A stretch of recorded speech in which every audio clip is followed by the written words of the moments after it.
other communities are tagging does. So they're tagging them after they do the sterilization. That's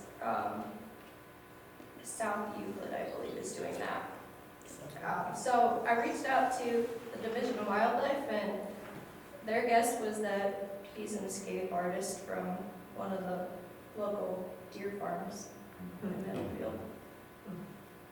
But he found a little button buck friend that he was hanging out with in Warren.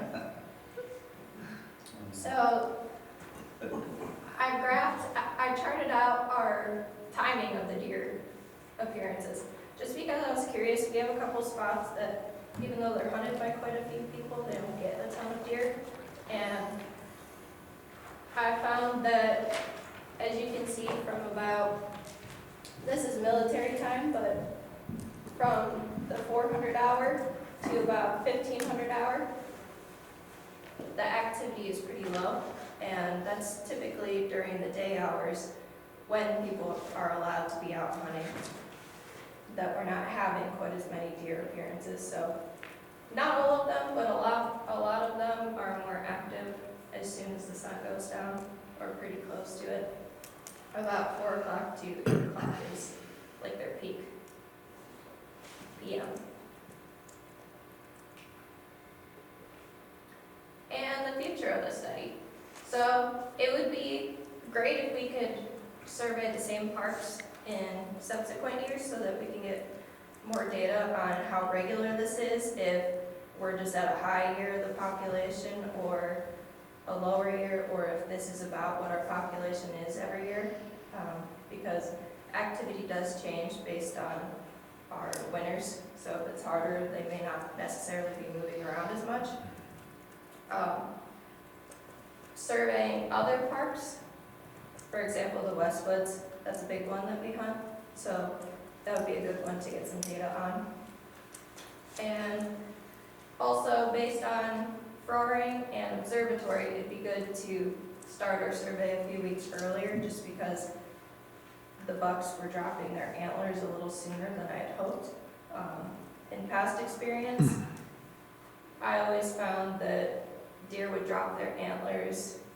They'd start dropping them towards the end of February, but then it was March that they were really dropping them. So I thought I had a little bit of time, but weather's also something that can impact that. Our harsh winter could have caused them to drop their antlers sooner.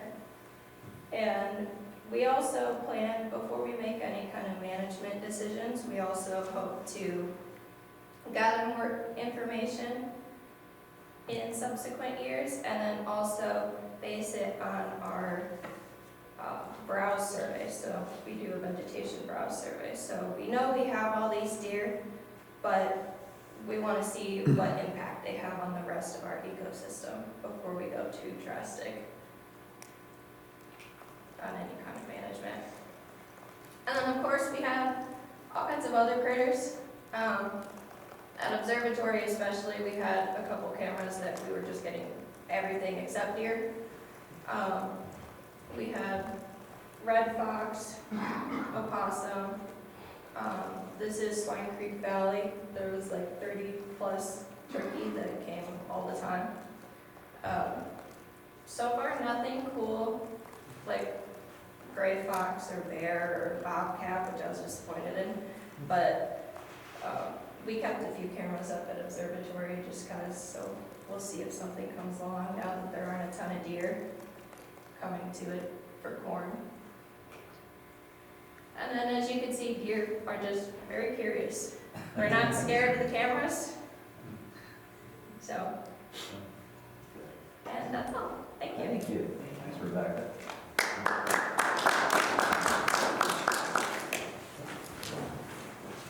Thank you, Rebecca.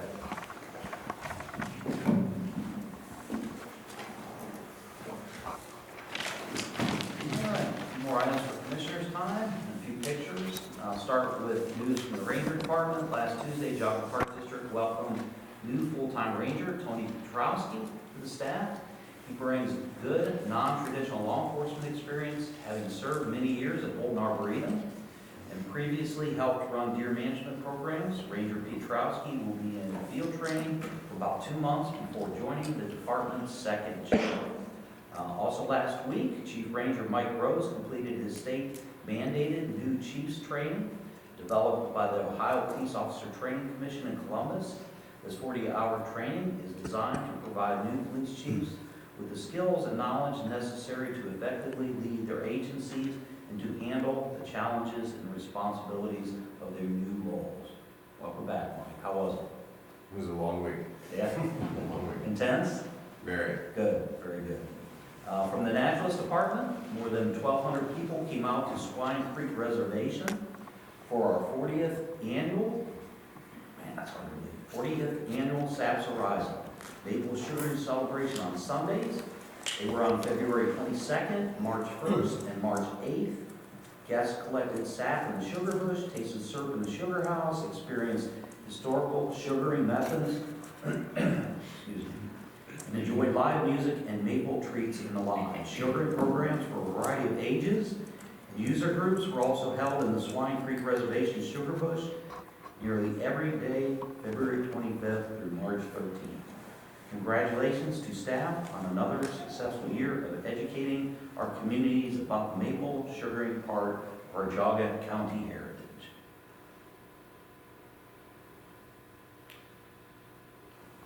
Also, last year's Geauga Gems Trekking series, our sixth since the program started in 2020, ended with 324 people having completed all necessary hiking requirements. All these folks earned either a walking stick as a first-time participant or a commemorative gem sticker to mark their year of the topaz on their sticks.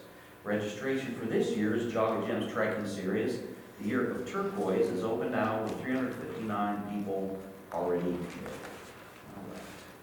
Finally, the Naturalist Department held 103 programs in for 2,583 patrons.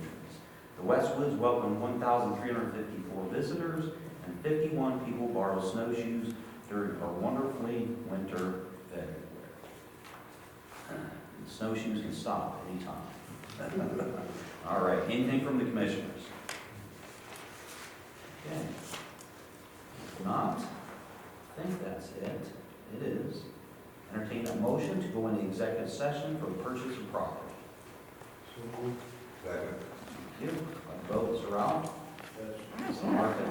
Yes. Mr. Bates? And Mr. Stein? Yeah. Okay, thank you.